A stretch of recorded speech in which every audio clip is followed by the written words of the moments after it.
what we've done between Western Neurosurgery and Pain Institute of Southern Arizona and the Carondelet Neurologic Institute in general is we've worked very hard with our partners in the community to try to make this almost like an academic university setting with some of the advantages where we communicate often and frequently about the patients under our care and really get a team approach, but with the access and more time with the patient that you get from the private practice experience, so that you kind of get the best of both worlds. You get a team where your doctors are communicating, they understand your problem from various aspects. They're not tripping over each other doing things that are maybe, you know, one person is doing one thing and the other person is doing something that might be contradictory, and you get the sense that your care is not as organized as you want it to be. And when it feels that disorganized, what patients often feel the need to do is to try to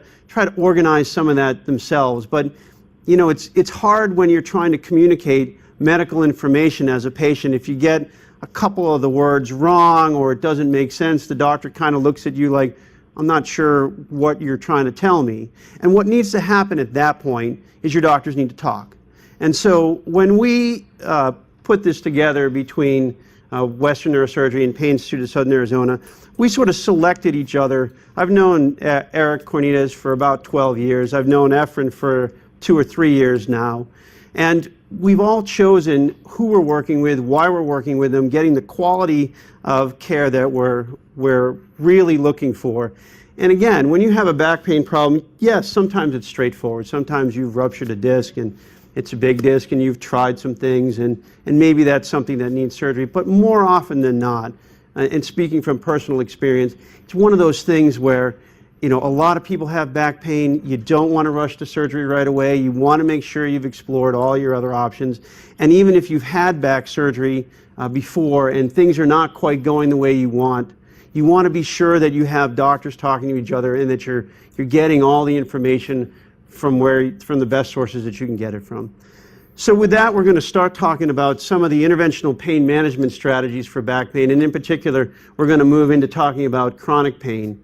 And then I'm going to talk about a specialized procedure in a little bit more detail called spinal cord stimulation for folks who have had a lot of back surgery or have a chronic pain problem that really can't get better. And then Dr. Corbillo is going to finish off by talking about what we do when you have compression fractures and some of the treatments available for that. And compression fractures, as you know, is something that gets incredibly common the older you get, and how we deal with that kind of in the modern sense, and what the procedures that are available for that are. So without any further ado, I'm going to introduce Eric Cornelius. He will go through his slides and introduce himself formally, but again, Eric is trained at the Mayo Clinic up in Phoenix. He's an interventional pain management specialist, specializing in blocks, rhizotomies, some procedures, and he'll take it from there. Eric.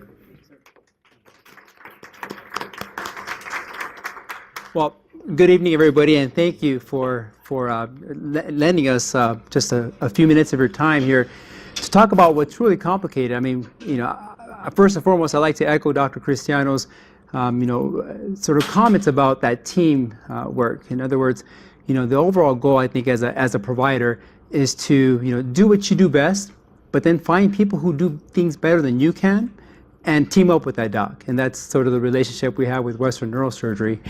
So I'm going to try to, I'll talk briefly. You know, Dr. Cristiano mentioned that I trained at the Mayo Clinic. I went to medical school at Stanford, but I'm a local cowboy, and I always say that the reason they sent me over to the big schools like this so that they could know that the smart kids from Stanford and Mayo Clinic can realize that the dumb cowboys from Tucson could keep up with them, and we really can. So some community involvements, and I do some consulting work, you know. But everybody talks about pain. Well, what is pain here? There's a difference between what the signal, which is called nociception. Nociception is basically the electrical impulse from injury to the brain, right? And so we don't really care much about that. But when the negative emotional impact it has, you combine sort of that signal with sort of the feelings that you have behind it, that I don't like that, then that's the definition of pain. And I think that's very important.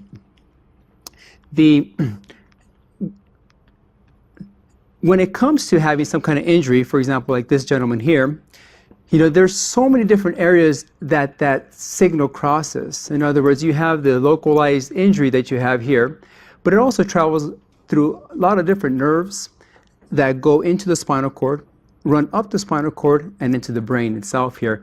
And that's very important because that just tells us that there's a lot of opportunities for us to tackle this, this signal in order for us to be able to treat that kind of pain. When we talk about this multimodal approach, you know, because not every type of pain syndrome needs a medication. Not everyone needs an epidural. Not everyone needs a surgery, right? But the key is to get the best of the best, right? There's different options that we can take, you know, when treating our patients with pain, and that deals with different medication options. And I'm not just talking about the Vicodins and the Percocets and such, but anti-inflammatories, muscle relaxants, even some anti-seizure medications and antidepressant medications that are not used for seizures or depression, but they're actually used for pain, and they're quite effective. Also, there's different types of interventions as well here, and I'll go back to that slide. Different types of injections that we do. Trigger point injections, epidural steroid injections, rhizotomy, that's something that we'll talk about further in detail. Basically, the key is to get the appropriate diagnosis and then treat that with what we have in our toolbox. Physical therapy, can underestimate physical therapy. You know, we all said, yeah, I've had physical therapy before, it didn't work. Well, having a tech rub on your back and throwing you in a treadmill for half an hour, that's not physical therapy, right? Ultimately, what we're trying to do is try to reinforce muscle tissues around the area of injury to be able to strengthen that spine, for example, right? My job is to give you some relief, months to hopefully a couple years, right, depending on the kind of therapy that we offer. But it's a bridge. It's the bridge to empower you to help fix yourself, and that's to building some of the muscle tissues in that area. Behavioral health therapy, going back to that philosophy I said about nociception, that's being the actual signal, but the negative emotional impact. So things like prayer, meditation, biofeedback, you know, coping strategies. At some level, we all find different strategies to help cope with this pain. And also, you know, it's when you're in the practice of pain management here, you realize that acupuncture, you know, massage therapy, even chiropractic therapy, you know, there's a reason why it exists, right? You know, there's certain a time and a place for it. And as an interventional pain physician and as a surgeon here, we realize that, you know, these are some modalities that can help with some of the pain. And last but not least, surgery. The key is when we place interventions or place injections in different areas here, you know, we have the technology nowadays to not guess. It's kind of scary because, you know, several years ago, a lot of these interventions were done what we call blind. In other words, we go by anatomy here. But now we have the use of technology to really pinpoint exactly where we want to target our medication, and it'll do two things: make it work, so increase the chances of it actually helping, but also decreasing the risk associated to it. So essentially, all our interventions are either with an X-ray or an ultrasound machine. No guessing here. Let's talk a little bit about neck and low back pain. And essentially, we're taking 3 years of anesthesia training, 1 year fellowship, and we're squeezing it in about 10 minutes here. So, and I get excited and I talk fast here, so kind of bear with me, okay?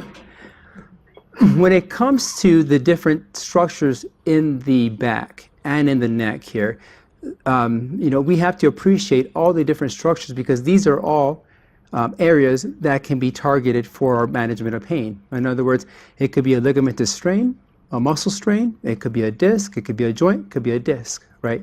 A lot of different structures to keep in mind. A little bit about anatomy. What I tell patients is that when you have the spine here, basically the spinal cord and the nerves that come out here are protected by the bones, the vertebrae, that stack up on top of each other, which are the vertebrae which are here. Then you have the discs that hold these together, but also the joints to help support it, which are in the back here too. Now, and I wanted to, you know, put this slide on purpose just to notify you that there are a lot of structures that are involved when it comes to the anatomy here. So a lot of potential areas that you could have your pain. One of the most common causes of pain here is arthritis, right? Facet joints are the joints in the neck and the low back here, well, across the entire spine actually. But these are joints that allow the mobility and the flexibility of the spine. The most common areas that are affected here are the neck and the low back here, because those are the most mobile, right? The mid back, not as mobile here because you have your ribs that kind of keep it as a cavity. So most of the time, our low back and the neck pain are from the arthritis here. This picture here in the middle, it shows us so here's basically a leg here. This is the back here. Sometimes, believe it or not, you could get referred pain down into the leg here. And it's kind of confusing because people say, it's my sciatica here. But interesting enough is that sometimes when you have arthritis in the back, it could cause a referred pain down the leg here. So what we do is we provide, obviously, a good physical exam, thorough history, imaging, but also these diagnostic blocks to help us differentiate that, right? Because we want to know that, for example, if Dr. Cristiano, if I ask for his expertise to try to help out with the patient's pain down the leg here, and if it's not a herniated disc that's pushing against the nerve, and if it's more because of arthritis here, that's a completely different treatment plan. Almost the same thing for the neck. We think that the neck or arthritis in the neck should give us only neck pain here, but believe it or not, as this picture shows, is that you should have pain going up to the head or even down to the shoulder blade itself too. So I have patients that have pain between the shoulder blades, and it's actually from arthritis in the neck itself here. But it takes these diagnostic blocks, in addition to obviously the physical exam and a good history, to really pinpoint exactly what's driving this pain. That's what makes my job so much fun, right? I investigate, if you will. I get different clues to figure out what's driving patient's pain. When it comes to arthritis in the neck and the back here, I tell patients, I got good news and I got bad news. The bad news is that you have arthritis and nobody could reverse arthritis, right? If I could reverse arthritis, A, I'd be rich, but B, I'd be bored, right? So, but the good news is that there are things that we could do for the arthritis. And different types of medications that are available, for arthritis. It all goes back to physical therapy. If I could give you some kind of window of pain relief so that you could exercise and build the muscles around that spine here, that's going to be able to help out.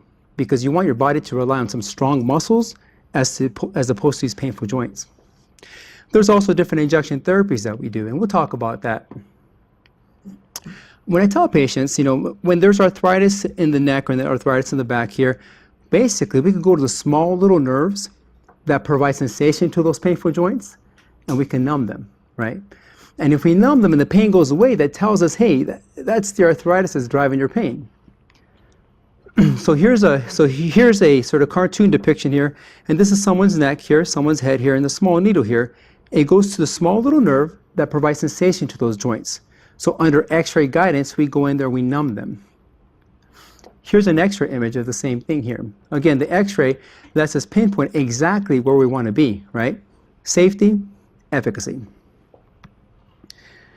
And this is the same thing for the low back as well. Just a cartoon picture. To really delineate here, it's that there's some small little nerves that provide sensation to those joints.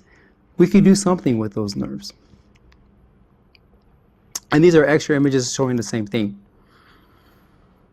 Now, when patients have significant benefit from these injections, right? But the problem with local anesthetic is what? It wears off, right? But I tell patients, if we hit 2 home runs, 80% plus relief for just a few hours, right? For the duration of local anesthetic, those same little nerves, you could actually zap them out. You could get rid of them. And it's all through needle therapy, no surgery. Ultimate goal of that therapy is of getting rid of those little nerve endings is to help decrease your sensation to those painful joints, right? And we do that, again, with X-ray guidance. Essentially, we put a small little needle right to where that nerve ending is. We put a little probe through that needle. After a series of tests that we run just to make sure that we're in that perfect spot and not somewhere that we're not supposed to be, then we could actually put some energy, through that little probe here and heat the tip of that nerve and actually cauterize that nerve ending. Other X-ray images of the low back. And here are some machines that we use in order for us to do that. So what are the things we want to do before we start zapping nerves, right? Well, sometimes with just physical therapy alone, that in and itself could help out with your pain. So if we don't have to do the intervention, then we won't recommend it, right? If you could attack it with a BB gun, There's no sense of bringing out the cannons, right? So this fluoroscopic guide here, so essentially the ultimate goal is to basically prove to yourself that manipulating those nerves are going to be helpful, right? So I tell patients on 2 different occasions, if we could almost get rid of the pain, home runs, 80% plus relief, and then you'd be a candidate for the rhizotomy or the burning of the nerves.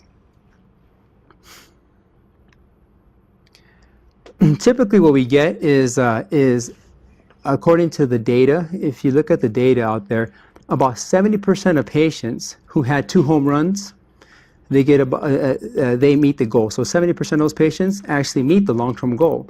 The long-term goal is to decrease your pain by at least half from 6 to 18 months, because guess what? Those little rascals actually grow back. But the overall philosophy, you know, and if I haven't driven this point, you know, down, I'm not sure what else will, is the overall point is to decrease that pain so that y'all could do the exercises that are going to build the muscles around that spine here and help stabilize that spine as much as possible. The difference between the people who have this last for 6 months and my 18-month patients, my 24-month patients, or my 36-month patients are the ones who do those exercises religiously. A patient who, you know, who gets the relief but just sits on the couch and does nothing about that, I'll see you in 6 months. We can repeat it. But the patients who have the relief for 18 months, 24 months, you know, a lot longer than that here, are the ones who really utilize that relief here to be able to strengthen the muscles around that spine here, right? Ultimate goal as my patient here is not to see me very often, right? So now another common cause of either low back pain or even neck pain here, you know, is what we call cervical or lumbar radiculopathy, right? Sciatica. Sometimes sciatica isn't just clear all the way down into the foot. Sometimes some sciatica here, the very first sort of stages of it, it's just localized for the back itself. We'll talk a little bit about that. Most of the time it happens when you have either a small disc that's pushing against the nerve itself here, or you have either arthritis or some other ligament that's, you know, that's getting bigger and it's compressing against the nerve.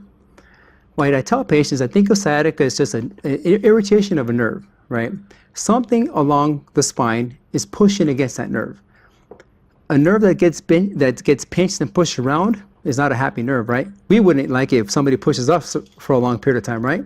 The nerve doesn't do that, or doesn't like that either. So the way that it shows irritation is through inflammation. So the overall philosophy is, how could I put anti-inflammatory next to that nerve here to try to calm it down and give your body time to help fix itself? Again, different types of medications that are available: physical therapy, injection intervention. And there's a couple of types of interventions that we could actually do, you know, that will help with this. The typical epidural steroid injection, right? Where basically the ultimate goal is to get anti-inflammatory and put it right to where that inflammation is. Here's a couple of pictures of different ways to do that. You could either go straight through the back here, and this is another picture here. It's sort of this, what we call a cross section. In other words, the back is here, the front is here, and this is the needle going straight back this way. This is an extra image showing the actual needle itself going into that space. Again, not guessing. When that approach either is not effective or we feel like another approach is more effective here, we try what's called the transforaminal approach, and it's going through the side.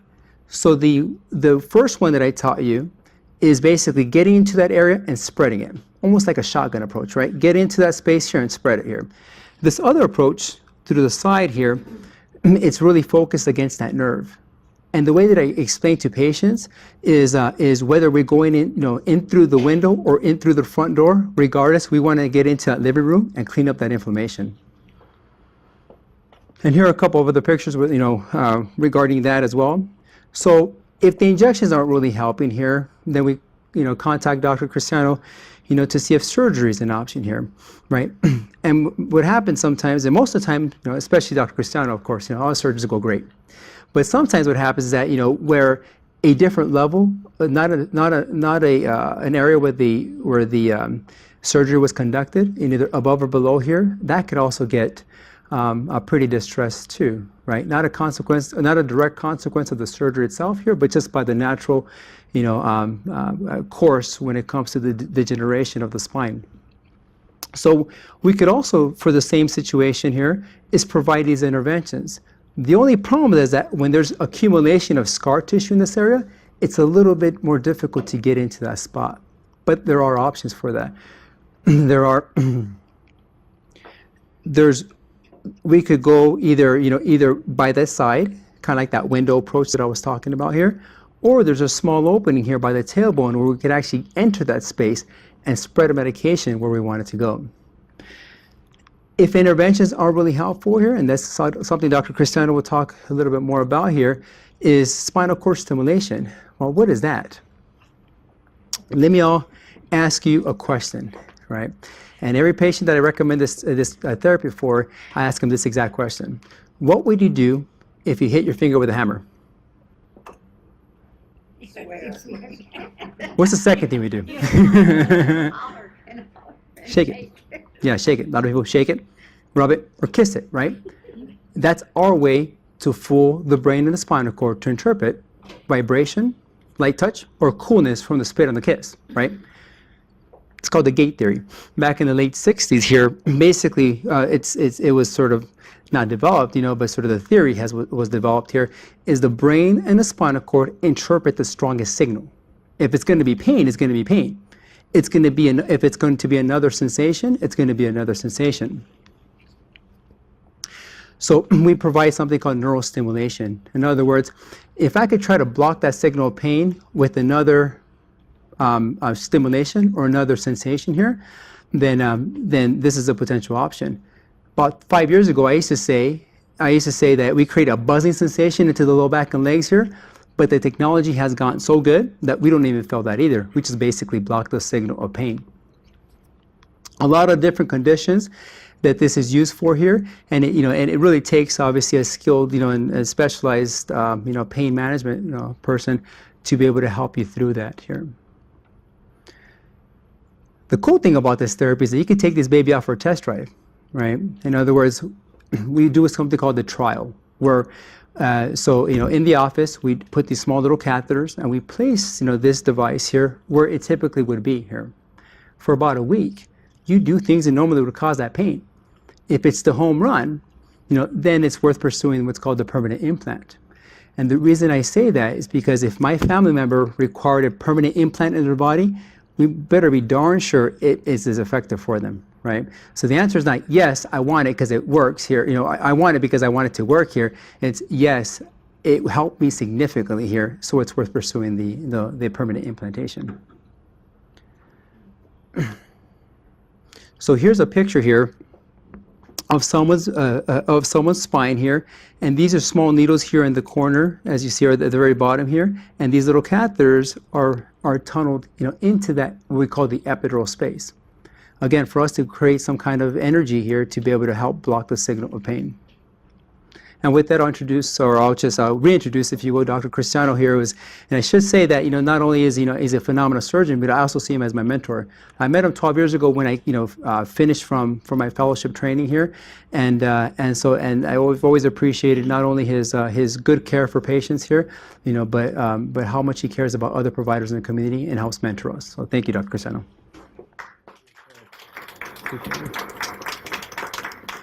So before I start talking about chronic pain and surgical management of chronic pain, I want to touch on a couple of things real quick. So when you go to your spine doctor and you bring this MRI scan that shows abnormal stuff, why don't they operate right away? Well, a couple of reasons. The first reason is an easy kind of pictorial that I could give you. Have you ever gone to Cracker Barrel and gotten one of those old-fashioned snakes, the ones that have the wood blocks and there's a string that runs through the middle of them, and you can do like this and it looks like it moves like a snake, right? So if you picture your spine that way, now you can figure out what you would do if you had to try to fix one block in the middle of that snake. What is it going to do to the dynamics of the rest of the snake? Well, it might not work quite as well as it did before. So what we acknowledge as spine surgeons early on is that if your body can take care of this somehow on its own, it's usually going to do better than we can do mechanically. So that if we actually have to go in and operate, we alter the mechanics just enough that sometimes that leads to problems down the line. Most times it fixes. It's surprising with such a complex system as the spine that we're able to get success rates that are 90-95% for lumbar fusions, disc surgery, that kind of thing. And so why we don't jump in right away is we know that if we were to do an MRI scan on everyone in this room, something like it, judging by the age of the folks here, myself included, 3/4 of us would have an abnormal MRI scan. But not necessarily everybody's in the pain all the time, all at once. So there are things that your body can do to adapt to the fact that you're changing. Now this sounds kind of strange, but you're doing it all the time. Your body's constantly changing from the time you hit the earth to the time you leave it. And your body is adept at trying to compensate for this in a way that keeps you functional. It's only when things become so dysfunctional that we actually have to intervene and get somewhere. So what we're talking about today is, I'm going to go like this, neuromodulation. Now, what is neuromodulation? Neuromodulation is the application of electricity to the central nervous system, either in the spine or in the brain or on the nerves, to alter the way the nerve signal, which is an electrical signal, is perceived. Okay, so like we were talking about just earlier, like Dr. Cornelius was talking about, the reason that you shake your hand is that we know that you can use certain physical movements to create a little bit of white noise so that your brain goes, wait a second, something else is going on. We're going to not pay attention to that pain right now because I have something more important coming in. And so the application of neuromodulation is actually not just for pain. It has a lot of stuff that we do. We have pain up here, neuropathic and nociceptive pain, which I'll get to. But down on this side, we also do a lot of things for Parkinson's disease, dystonia, which are movement disorders that affect people as they get older, even epilepsy. The latest one, of course, is there are some psychiatric problems like obsessive compulsive disorder and depression that we also do stimulators for. And then, believe it or not, more commonly in Europe than in the US, there are certain types of pain from blood vessel problems, what we call Prinzmetal's angina, which is when you have angina, but you don't have large vessel disease that the cardiac surgeon can fix, but you still get angina all the time. We know that electrical stimulation can make that better. Same thing for ischemic limbs if you're having really bad peripheral vascular disease, but it's the kind that they can't do bypasses or angioplasties for. Stimulation actually works quite successfully for that kind of thing. So, got pain? Yeah, we have a lot of ideas of what it is that causes pain. We have some pretty complex maps, and we think we understand reasonably well, but we are still learning quite a bit. Every time I pick up a new journal, there's a different article on how the pain is being transmitted, what neurotransmitters are making this stuff happen, and why is it so difficult for us to get a hold of it. And of course, we think we know a lot about why this happens, and we can talk to you about all of the mechanisms that could cause different kinds of pain we think we understand. And we can even talk to you about that affective component, that emotional component that Dr. Cornita has talked about. There are brain surgeries that we do that can eliminate the affective component of pain. We can do lesions in the cingulate gyrus, and many of these were stumbled upon during brain surgery. We'd have a patient wake up and they might have pain in their limb, and they can tell you, wow, that's a 10 out of 10 pain, but it doesn't bother me anymore. It doesn't make me suffer. So there's a little bit of a disconnect between the physical sensation of pain and the emotional aspect of suffering that goes with it. So again, we talked about this a little bit. What is nociceptive pain? Nociceptive pain is the actual pain signal. And if you were to look at this, it kind of looks like a signal coming up. If you've ever seen an oscilloscope, kind of going up to the brain, and the brain interprets that complex sort of bundle of signals in a certain way. And then we have something called neuropathic pain. Nociceptive pain we think about is when you drop that rock on your foot, you're going to get a big swollen foot, and you might even break a bone, and it'll be bruised, and it hurts. And then you know that kind of happens pretty suddenly, and you know you can expect it to last for anywhere from 24 to 10 days. What happens when you injure the nervous system? Well, the nervous system is is like an angry plant, and it sometimes decides that it's going to behave differently. So if you cut a nerve or damage a nerve directly, it might decide that it's not going to heal well. In fact, nerves are notorious for not healing normally. They might leave you with a little bit of numbness.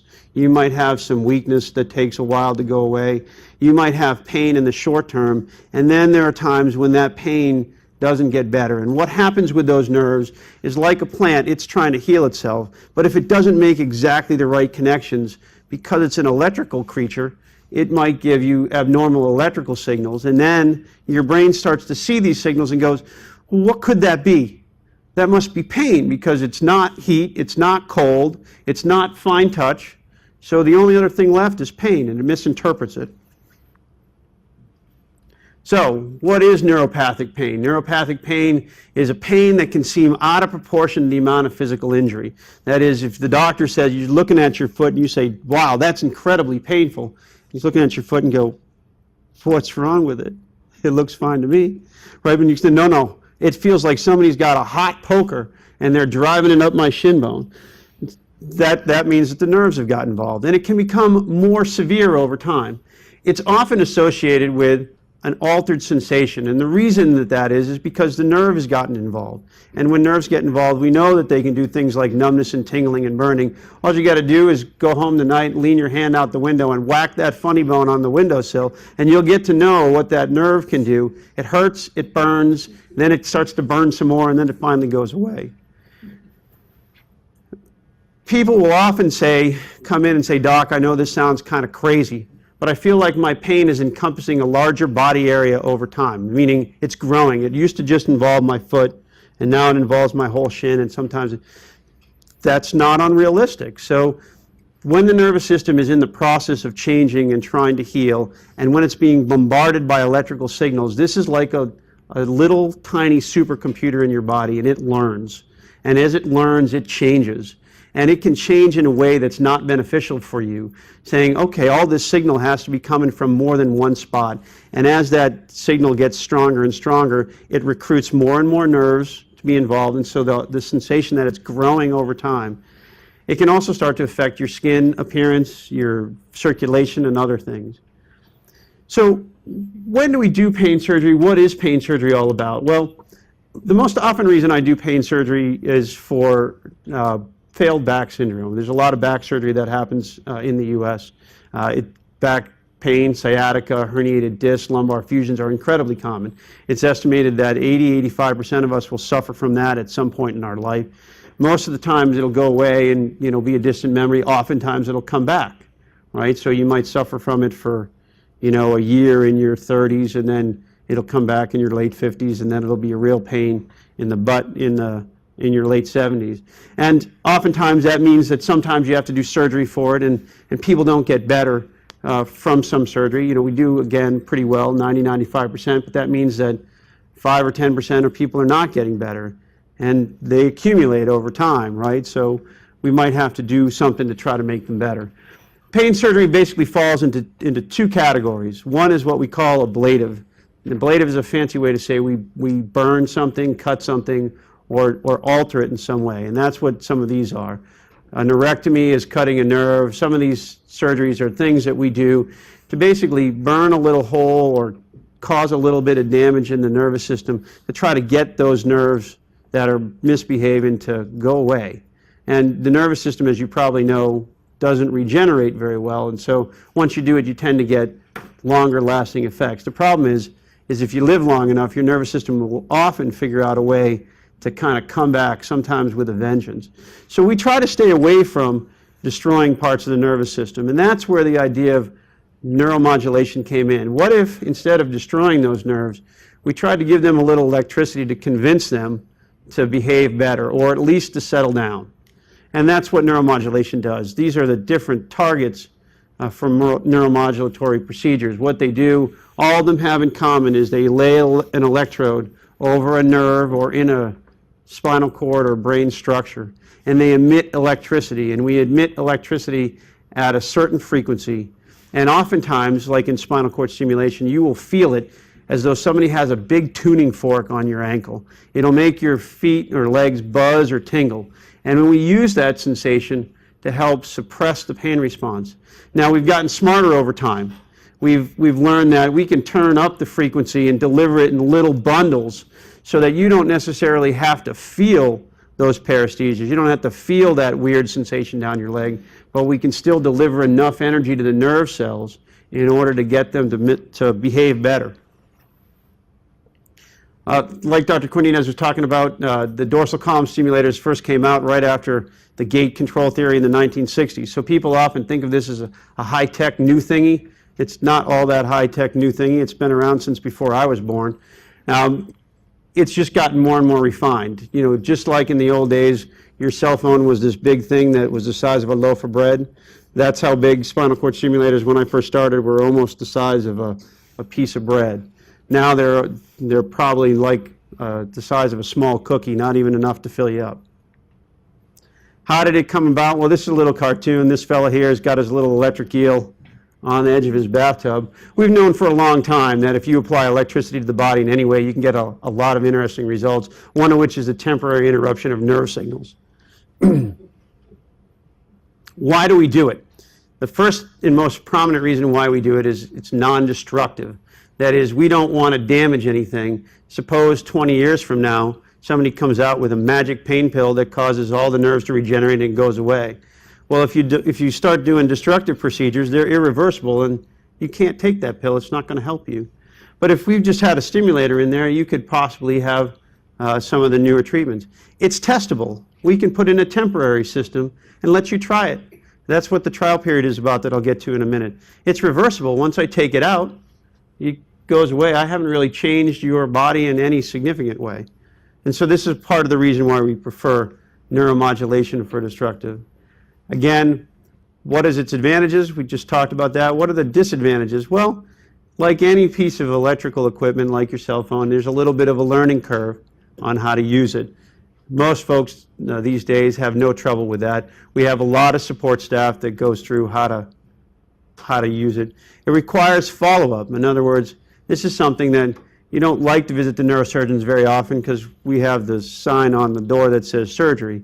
But often my spinal cord stimulator patients are coming in twice a year just to get tuned up, make sure everything's working all right. So you end up coming back for long-term follow-up. Now, there are plenty of patients that, you know, some are down here and winter somewhere else or vice versa, and they have doctors in 2 different states. And it's pretty easy, it's pretty widespread now that you can get your care coordinated even across state lines.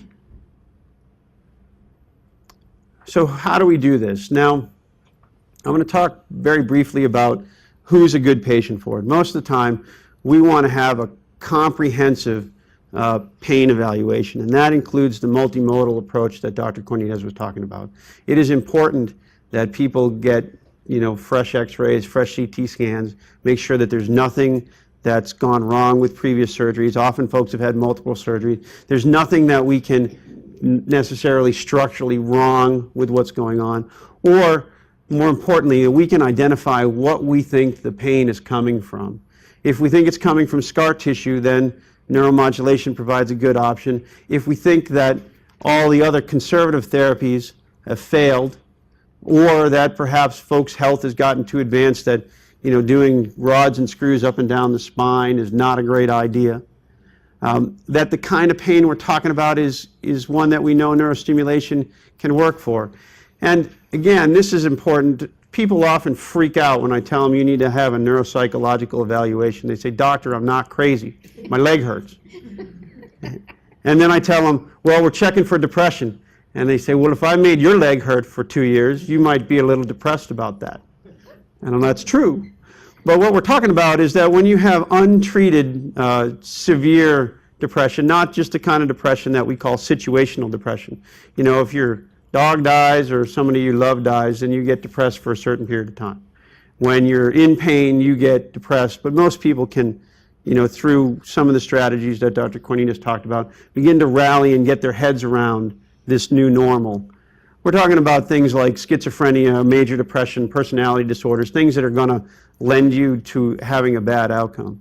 And then, of course, a reasonable expectation on the part of the patient. Most of these strategies will make your pain better. They will not make your pain go away. And that's true even for some of the spine surgeries. We try to make your pain better, but when you put an incision on the back, there's a lot that can happen. So we're trying to get 50 to 75% pain relief would be wonderful. 75% is a home run, 50 is a bare minimum. We do it for neuropathic pain, that is the pain that comes from failed back surgery syndrome, nerve injury. Nociceptive pain, which the best pain example is cancer pain. Nociceptive pain is the pain of ongoing tissue injury. Picture somebody dropping that rock on your foot day in and day out, okay? When you have a pain like cancer, there's active tissue destruction, there's inflammatory stuff around that tumor. Even some of the treatments, the chemotherapy can cause damage, so can the radiation. Some of those can be treated and fall into this category. Many of them end up in nociceptive pain, and as physicians and surgeons, we think about that pain a little differently. But there are an awful lot of things that we can do to help. So failed back surgery syndrome is the most common thing that we put these things in for, and I'm going to get to what they look like in a second. What is failed back surgery syndrome? Well, it's exactly what it sounds like. You've had back surgery, and for whatever reason you formed a lot of scar tissue, or the nerve didn't want to heal right, or the bones didn't do what they were supposed to do, and you have a pain syndrome. Now, that sometimes means that you have a lot of leg pain and some back pain. And over time, it used to be that we would put these in only for the leg pain component. We've gotten much more sophisticated, and we can often get a lot of good back pain coverage too. So our indications have broadened. These next two things are, these are what used to be called RSD. These are problems that arise from direct injury to the nerves. And it can be a terrible pain problem. My best example is, if you have any motorcycle enthusiasts in the crowd, when you get in a motorcycle accident, if you hit your shoulder on the way down, there are nerves that run from your neck to your shoulder. They control the movement and sensation in your arm. It is really easy in a motorcycle injury to get those yanked. If they get yanked badly enough, not only will you get weak in the arm, but then as it tries to heal, you can get a bad pain syndrome there. It is very difficult to control, but neuromodulation actually works better than most strategies at controlling it. We use it for amputees, we use it for post-herpetic neuralgia sometimes. I even have used it for spinal cord injury pain. And then again, we don't often do this in the US, but we use it for some kinds of angina and some kinds of peripheral vascular disease. So what is it? Well, these are what the gizmos look like, right? These are little electrical wires, obviously blown up. They have electrical contacts on them. We can make them plus or minus. We can make them in any combination. Sometimes we put them on what's called a paddle, and I'll get to that in a second. These wires, you can do plus or minus along the wire, and two wires together kind of pulse and operate independently. When you put it on a paddle, you can fire up all those contacts. And what we're doing is basically creating an electrical field around the spinal cord. So if you've seen the pictures of an electric eel in the water and how they've got the little current diagrams that go around the electric eel, that's what we're doing with the spinal cord stimulator. We're emitting electricity. And we know that sitting right underneath this thing is a spinal cord, and it's primed to feel electricity. And when it does that, it's going to interpret that signal in a way. And what we're trying to do is all this pain signal coming in. The best analogy that I've given, and you've probably gotten by now, I love analogies. This is like jamming a policeman's radar, all right? The policeman shoots a radar gun at you. He wants to know how fast you're going. And what we're going to do is we're going to send a whole bunch of white noise back at his radar gun. And that radar gun's going to go, what is all this? And done, right? He's not going to get a reading. So that pain signal is coming up from your leg, let's say, and it's going straight through your spinal cord and your brain. And we're going to blanket that with what your body thinks is a vibratory sense. It's going to feel like it's vibrating. And your body goes, ooh, vibratory, that's important. We need to know about that. And it's going to take that pain signal and suppress it. Now, the interesting thing is it suppresses the chronic pain signal. But again, to that rock on your foot, if you got your spinal cord stimulator on and your leg is feeling good, your pain is decreased by 75%, and you drop a rock on your foot, your body goes, that's real important, and it sends it right through. So, people often ask, am I going to be like a dog that's running on a broken leg? No, it doesn't happen that way. Your body's too smart for that. The paddle leads are these two guys, and again, This is a more sophisticated system that we actually put in through a little spine surgery. We use them mostly to get better back pain coverage, although we've improved on the PERC leads for back pain coverage. And they are put in, again, through drilling a little hole in the spine. These guys are put in through needles, and all three of us, Dr. Cornelius, Cabillo, and myself, know how to do the needle ones. It usually takes a spine surgeon to get a paddle lead in. Why use one against the other? Well, we love PERC leads. Why do we love PERC leads? Because they're easy to put in, they're less trauma to the patient, it's an outpatient surgery, and you go home that day. You can put in 1, 2, sometimes even 3 arrays. 2 is the most common. They have a little bit higher risk of moving over time. It's not great. In the 70s, it used to be more like 15%. Now it's probably closer to 3 or 4%. The difficulty with it is it's sometimes, you're getting, when you have an electrical wire and you've got electricity going all the way around it, only about a third to a half of the electricity is going in front where you want it. So that means there's some things in your spine that are going to get stimulated. Now, if that's uncomfortable for you, then a paddle lead would be a better choice. And the reason is because it's insulated on the back lead. I'm going to show you that again. So again, you can imagine these as collars that go all the way around this wire. This has got plastic on the back half, and all the electricity goes up there, goes up here. Does that make sense? One emits electricity sort of like this, the other emits electricity all the way around. So it's a conversation. It's a conversation between myself, generally the interventional pain doctor that has done some of the trialing, and the patient. What are you looking for? How did you do with your trial? What is a trial? Well, a trial is when one of us goes ahead and puts a temporary set of wires in. They actually come out your skin for a few days, and you get to play with it, kind of like playing with a new phone. And we ask you to go do some things that you'd think would ordinarily cause you trouble. So if you like going to the mall and walking around, we'll say go to the mall and walk around and turn this thing on and see if it relieves some of your pain. And then try to give us an estimate of how much pain you use. Now people will say, oh, I'm going to try to reduce my pain medication. That's a bad idea. So we just put this wire in. We don't want you to reduce your pain medication right away. That's a long-term effect. We'll get you there. What we want you to do is tell me right now today, with all your stuff on board, do you feel less pain?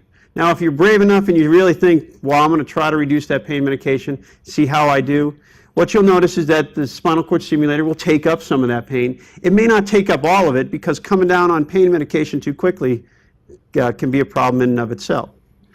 So we put them in there, and we ask you, how do you feel? If you tell us you get 50 or 60% relief, we'll often take these things out in the office, and then we'll bring you back in for a permanent implant. What is a permanent implant? Again, this is a little diagram of our battery. Permanent implant, this is where the leads go. Again, you take 2 needles and you put them threaded up to the spine.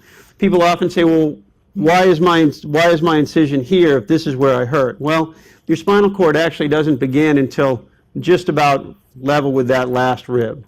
And we want to get that up higher. So they often end up in your epidural space, up around what you might consider your broad line. The epidural space is the same place that they put a catheter for pregnant women when they're going through labor. We're in that same space. And it's up quite a bit higher than you think it is. This is where it usually ends up, right around T8 or T9. T12 is where your last rib is. And that's what it looks like from the side. So suppose you've had your trial and you thought this was the best thing since sliced cheese. Then the next thing you're going to do is you're going to talk to your doctor and you're going to decide, do I want to go with what I was trialed with, which is the needle-introduced one, or do I want to go with something that is a little bit more invasive, and why? Well, most of the time, if you're older, you have a lot of spine problems, you have some other health conditions, we'll go with the easier to induce one. We know that you're going to get the kind of relief that you experienced when you had the trial. We know that we can, once all the swelling is from the operation settles down, that we can really turn it up and do some fancy things to try to, make it feel better both in your back and your legs.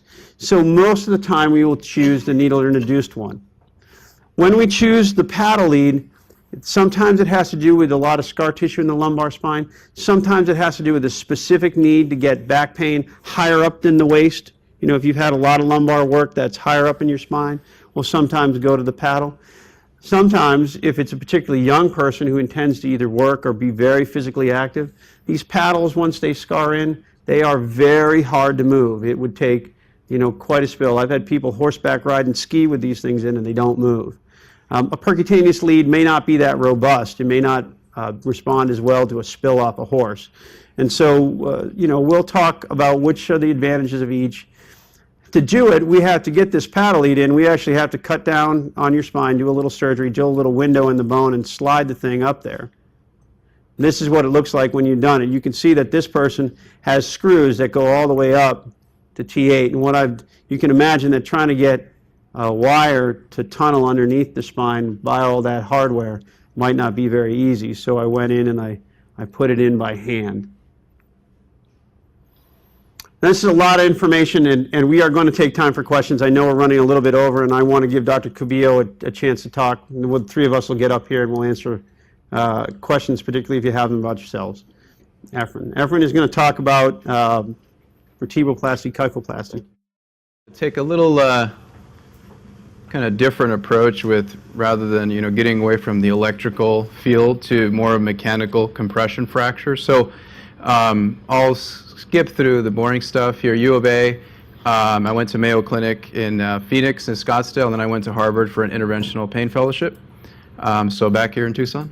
So there's, when we talk about compression fractures, you have to talk about osteoporosis, because that's one of the biggest, basically, reasons why patients have these fractures. And we'll define them a little bit later on in terms of fragility. We'll define the term fragility and where do patients actually have these fragility fractures. So we do have to just define osteoporosis, and a lot of us in the room may have osteoporosis or at least being treated for it.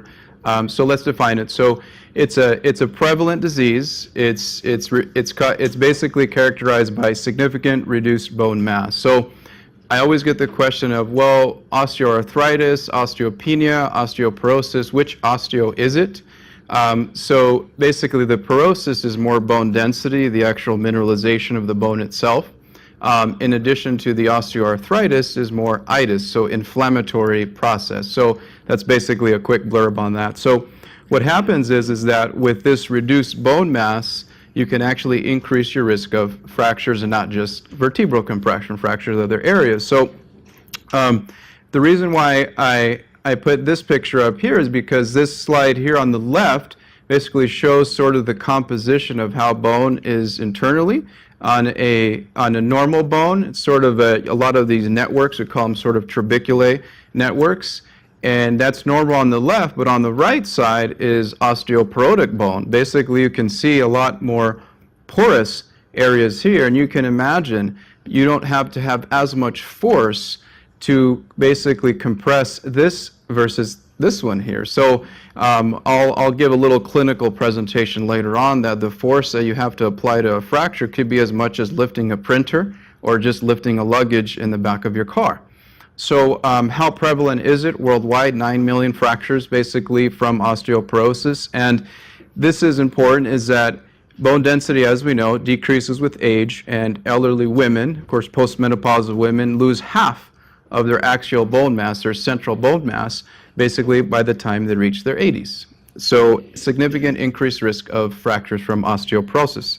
So moving on here, so we talked about fragility fractures. What does that mean, fragile? So as you can imagine, is that these fractures result basically from these mechanical forces that have low energy trauma. So the World Health Organization basically defines this as simply a fracture that occurs from a fall from a standing height or less. So the reason why I put up all these pictures on the right is because these are the 4 biggest areas that you can have fractures. So simply here, hip, top left here, sort of falling on an outstretched hand, sort of a distal radius fracture as well. Here, humeral fractures in addition to the axial skeleton, and we'll talk about a little bit of the vertebral body and compression fractures in the next couple slides. So as we said, as we age, the bone mass reduces. So just a little bit more of the sort of demographics. Simply as we age, it basically exponentially rises. So we talked about spine, hip, humerus, and wrist fractures. So we'll define basically which of these is most common. And of course, everybody can probably answer since vertebral compression fracture lecture. So, we have to define the vertebral body, and you may all know what it is, but basically a little bit more in depth here. So this is sort of the vertebral body here, sort of a bird's eye view, if you will. And this is sort of a side view. So we look at this whole vertebral body, and the top here, we call that the end plate, sort of the top. So we call it the superior end plate. So this is the superior end plate, and this is the inferior end plate. The reason why that is important to us is because we define the morphology, or how does it look, basically depending upon is it the top, or is it the bottom, is it the front, is it the back. So we define what kind of fracture it is. So and what is the reason for that is it's a major load-bearing structure, very prone to developing fractures. So on the following slide, we'll see this trabecular network in the center and also this cortical or hard surface on the outside. So this is what I mean by that, is that as you can imagine, if you just look at it microscopically, the outside is very sturdy, very basically tough, versus the inside, if it's weak, it's basically can crush. Okay, and that is basically what happens in a compression fracture. Not necessarily crush, because that's also another definition, but we'll define the types of fractures soon. So a little bit more of epidemiology, or basically, basically demographics. So vertebral compression fractures, most common sequela of osteoporosis. So we sort of answered that question that we said, well, which one of these is most likely to happen? So 700,000 out of total 1.5 million osteoporotic fractures annually in the USA. So not worldwide, just in the US alone. So important to us is morbidity and mortality, meaning why does having a fracture increase your risk of death? Well, when you take a deep breath, that puts a lot of pressure on your vertebral body as well. It makes it uncomfortable, so patients can't take that deep breath. So they have basically a risk of reducing their lung capacity, we call it. Number two, patients don't want to move. They want to just sit, because anything that you walk is going to cause more pressure on that bone. And they have risk of clot, because all of your blood is pooling in your venous system or your legs, and you can have a clot, which then can go to your lungs, and that's clearly not a good thing. Patients don't want to eat. They get full very quick. We call it early satiety. So basically increases your risk of medical stuff happening, and also death. So how likely is it? So the rate of fracture, so the incidence is 0.9%. So incidence is basically rate, prevalence is what's present.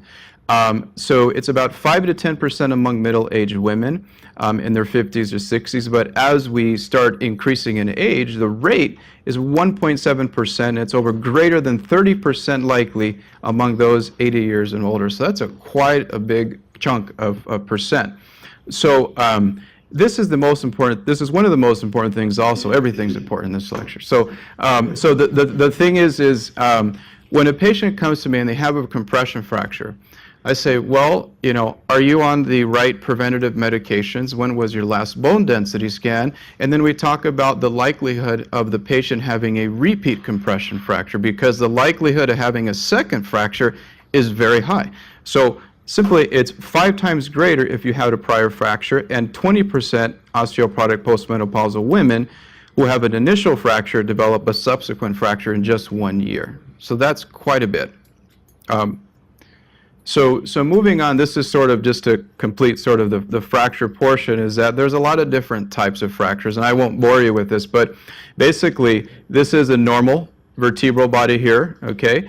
And the most common type of fractures that we see are something called wedge fractures.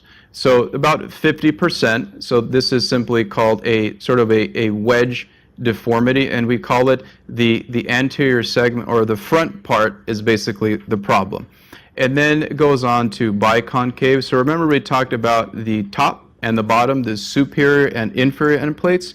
This is sort of a biconcave or simply indented, and that's the second most common. And then the third and least common are something that I prematurely said was crush, which wasn't the right term, but basically it's crush in about 13%. And there's other complex fractures that don't basically fit into those categories. So what about other things? So is osteoporosis the only thing? No. So some of the medications that you may all take, for GERD, like Prilosec, we call them proton pump inhibitors. Patients who have rheumatoid arthritis who are on high-dose steroid medication, so that can really increase your risk of compression fractures. Hormonal imbalances. And one thing that we also see quite a bit in our cancer pain population is multiple myeloma. Multiple myeloma likes the bone, so they create these lytic lesions, we call basically these areas that chew up that bone and can fracture that vertebral body as well. So we see it quite a bit in multiple myeloma, we see it in prostate cancer as well, and breast cancer as well, and other different, but those are the biggest ones that we see. So you see some of the basic things that we use, which are the Prilosecs that we have, that increases your risk of osteoporosis too. So when I see patients that have a really bad bone density scan, and they have a fracture, and they're not on prophylactic medication, and they're on this here and there, acid reflux medication, is like, well, let's look at you as a whole, not just the fracture, and sort of hopefully reduce some of these medications that increase your risk of developing further fractures. So how do patients present? Clearly, you would expect, severe pain, and you're right. So very, very debilitating pain. It's typically focal, but meaning it's basically in the area of the fracture, but there are times that the bone can actually impinge the nerve and cause shooting pain down into the leg, the foot, the buttock, like Dr. Cornides and Dr. Cristiano mentioned. We called it a radiculopathy, or shooting pain down the leg.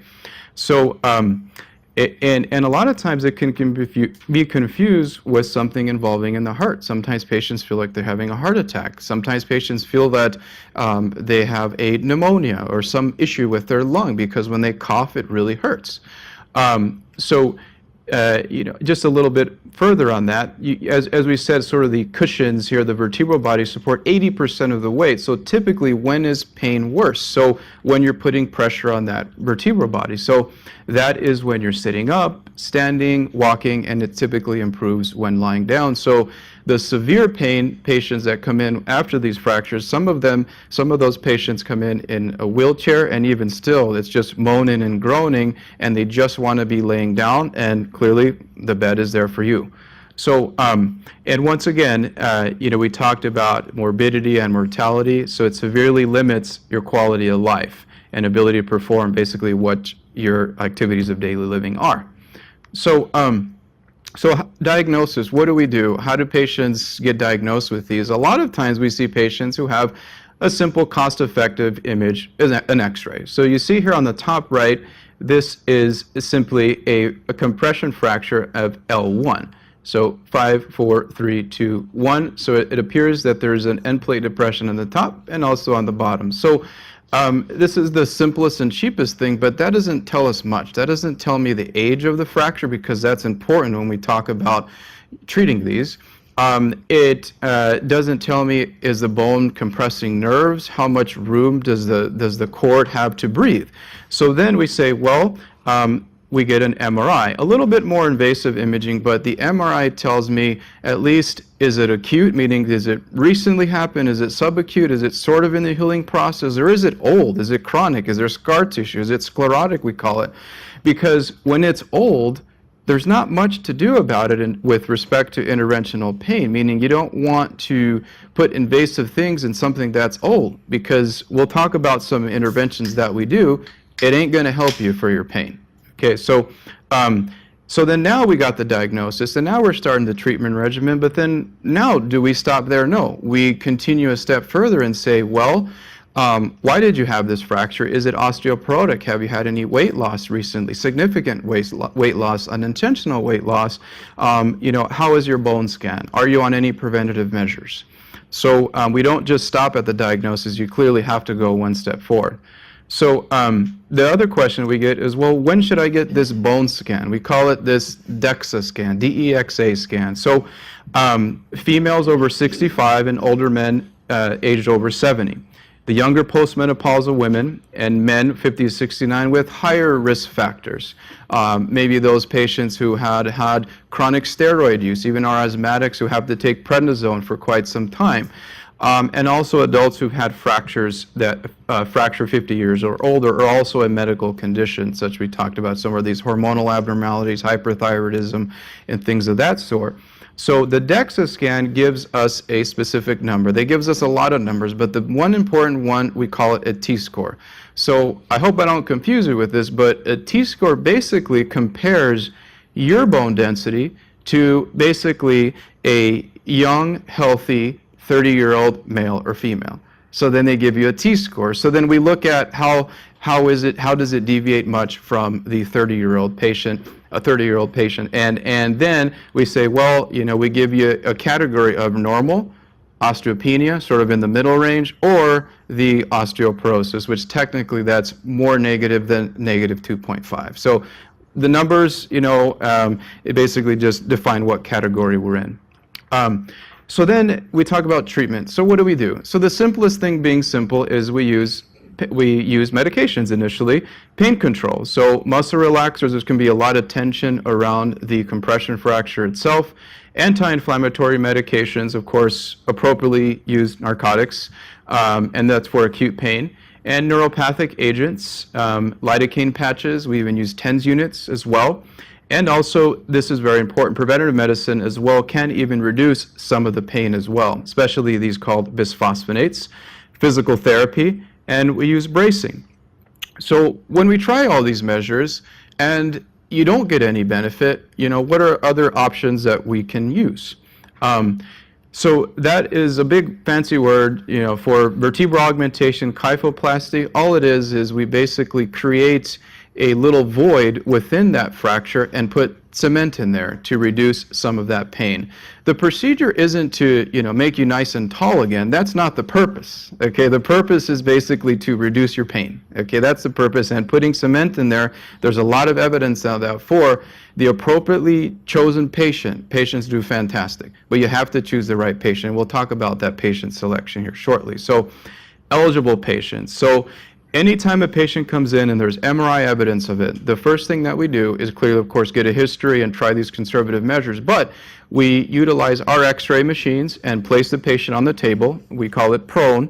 And I look at the fracture and an X-ray comes right on in.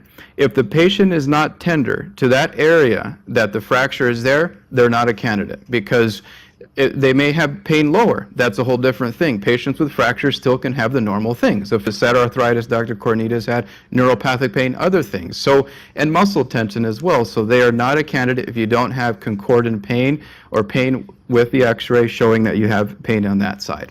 So sometimes it's hard to convince patients that it's not from the fracture, but I apologize, okay? So I can't convince you. But basically, you know, it's inappropriate if you put cement in somewhere that you don't have pain. And also, one other last thing here is that on an MRI, they have to have some sort of evidence of edema or a subacute phase. If it's basically old and healed, you're not a candidate either because it won't help you.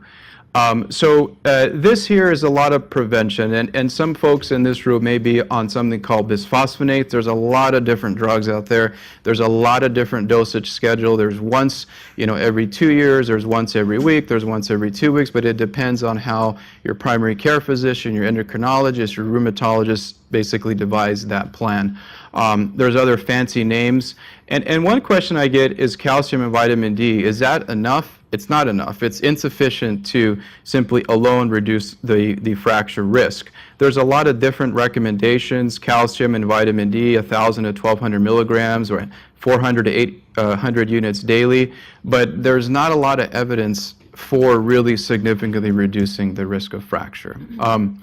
And then once you do this, well, what do you do in terms of follow-up? You know, how do you know that the medication is actually working? So typically after 2 years, you repeat your bone density scan to see, well, is your T-score improving? If not, then you're still at risk of fracture and you may require a different type of preventative medication. So I just wanted to leave you all with one case presentation here. I didn't want to bore you with too many, but I had a 76-year-old patient, osteoporosis. T-score was roughly about -3, so that's osteoporotic range. Presented with severe back pain, lifting a printer from the car and turning, suddenly felt the pop. She came in excruciatingly debilitated. So used to walk several miles daily, now can't even get up to go to the bathroom. So on MRI, we saw that it was acute. There was a lot of fluid around the vertebral body. And we tried conservative things. We tried the pain medications. We tried the bracing. We tried different approaches, the TENS units, the lidocaines, and nothing. Still extreme disability. So here is an X-ray that shows sort of a depression of the top and also a depression of the bottom. So what we did was then we said, well, you know, you failed all the conservative measures. We have that vertebral augmentation procedure, the kyphoplasty, and we did an L2 kyphoplasty coming in from the left and the right. These are sort of these balloons that we fill up to be able to create a void and put cement in after. And what we usually do, we clearly follow the Medicare guidelines on follow-up visit. We have to see the patient at 1 week, 1 month. We call them at 3 months and 6 months. And at 1 week already, 90% relief. And this is word for word, I'm quoting the patient. I am able to work and stand up for a longer period of time without pain. I am so thankful. At 1 month follow-up, 100% relief. And she's clearly still 100% relief. So, and that's just one of the very few cases, one of the cases that we have, and we see quite a bit of these. That's it. Thank you. Thank you.